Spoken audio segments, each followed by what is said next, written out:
Yeah, they know what they're doing. But I'm sure there's always a better way. Yeah, because I mean that's a lot of time. 7 days. Hmm. One thing though they always did pride themselves in is that they made sure that everyone felt comfortable in making mistakes. Yeah. I mean, we're human. They understood that, and so they were like, "Hey, if you make a mistake, no, it's an opportunity to learn and grow. Let's fix it and move on." Yeah. So I'm sure they stressed that.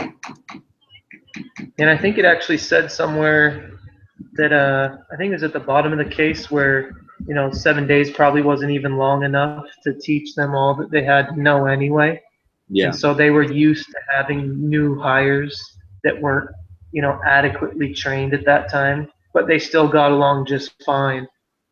So I don't know, maybe that kind of puts in question how much time they actually need to take for training. yeah. Uh, let's see what's something else that it said. It asked. Um, let's see. There was something in here. It asked, "What should $700 million buy in a way of influence?" In the way of what?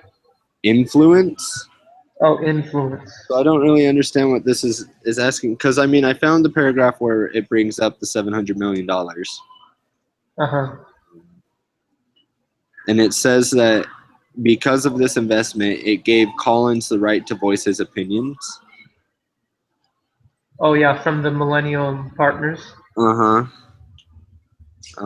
So I mean, if I guess when you've given a company so much money, it makes sense that you should get a say in what's going on. Yeah. I mean that's a pretty valuable, you know, deposit that they made and relationship that they have with Millennium.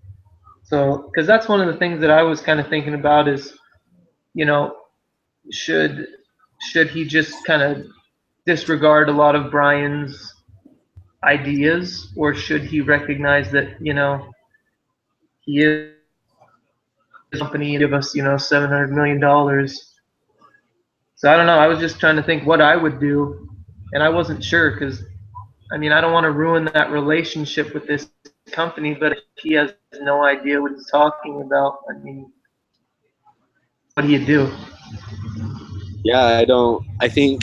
It's really got to come into when you've made that partnership agreement. All right, are you with the money you're investing? Are you becoming a silent partner? Are you becoming a partner that actually has a role in this? And if so, I think that just comes into the case of careful selection of partner, because Yeah, even you need the money, but at the same time you want to be working with people that know what they're doing.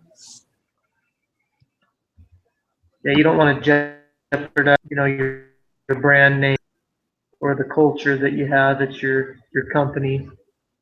Yeah. Let's see, what's another good question it asks. It says, "What is the Ritz selling?" And I think really when people hear the Ritz, they think of high customer service and high end um, hotel rooms. Honestly, like Yeah, um, everyone always refers to the Ritz as a very classy hotel. yeah. It's just very high end.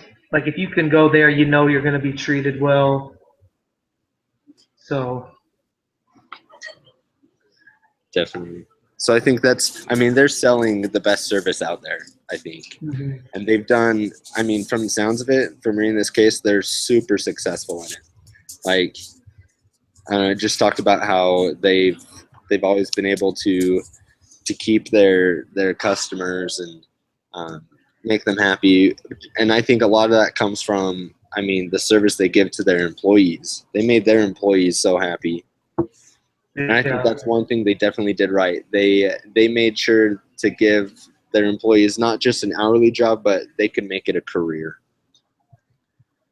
yeah, yeah. Make it a place that Yeah. Uh, how would you describe the leadership and values of the Ritz? Well, let's see. But what was it? How would you describe the leadership and values of the Ritz? Values. Well, as far as the values go, I think it's kind of what you were alluding to and talking about was just how the customer is always first. And I think one of the big evidences of that was I thought it was interesting how grueling their hiring process was. When they looked for new employees, and it said somewhere along the lines that, I mean, your chances of getting into Harvard as an undergraduate were probably better than getting hired on as a Ritz employee. So that just kind of goes to show you how seriously they take, customer service and making sure that these employees are going to withhold all the traditions, the culture, the policies at Ritz, you know, and so they got to be doing something right as far as and training to be able to, like you were saying, have that high quality and that brand name of everybody knows what the Ritz is and what it represents. Definitely. And I mean, it talked about it in there, and I think this is definitely a key characteristic to their leadership and how that it was the vice president of human resources. He said that they, these employees that they were hiring, they weren't just muscle. They weren't just there to fulfill a duty, but they were people, and they took advantage of Yeah. their ideas and what they had to say, and really applying them where they needed to be and where they saw they fit. So yeah, I didn't see anything about how things turned out. I didn't really look, but I mean, it's the Ritz.